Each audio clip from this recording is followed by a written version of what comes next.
அமித்ஷா மோடியோட right hand. ம். அதெல்லாம் ஒரு இது இல்லைங்க. அங்கெல்லாம் ஒரு உயிர்ப்பே இல்லைங்க அதெல்லாம். ஆக்சுவலா பிஜேபிக்குள்ளாரையே ஒரு பெரிய உயிர்ப்பு இல்ல. அதுக்கப்புறம் ஏடிஎம்கேவோட கம்பைன் பண்ணி வேற எலக்ஷனை ஃபேஸ் பண்ணி ஆகணும். 2 பேருக்கும் ஒரு ஒரு கோஆர்டினேஷன் இல்ல. இது நல்ல ஒரு புரிந்துணர்வு இல்ல. கஷ்டம் தாங்க. அவங்களுக்கு நம்பிக்கை இல்ல. விஜய் இல்லாம அந்த கூட்டணி டேக் ஆஃப் ஆகுங்கிற நம்பிக்கை வந்து ஏடிஎம்கேக்கும் இல்ல, பிஜேபிக்கும் இல்ல. அதுதான் உண்மை. இல்ல 2026ல என்டிஏ கூட்டணி ஆட்சி அமையும்னு தெளிவா சொல்லிட்டு போயிருக்கிறாரே. மேல வட சொல்லலாங்க. ஜெயிக்கிறது கஷ்டம். 2021ல இது அந்த கூட்டணி இருந்து ஜெயிக்கல.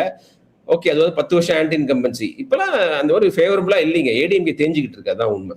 நீங்க அந்த லாயலா கல்லூரியோட முன்னாள் மாணவர்கள் எடுத்த சர்வேயும் பாத்தீங்கன்னா, விஜய் வந்து செகண்ட் ப்ரிஃபர்டு சீஃப் மினிஸ்டர்னு சொல்றாங்க.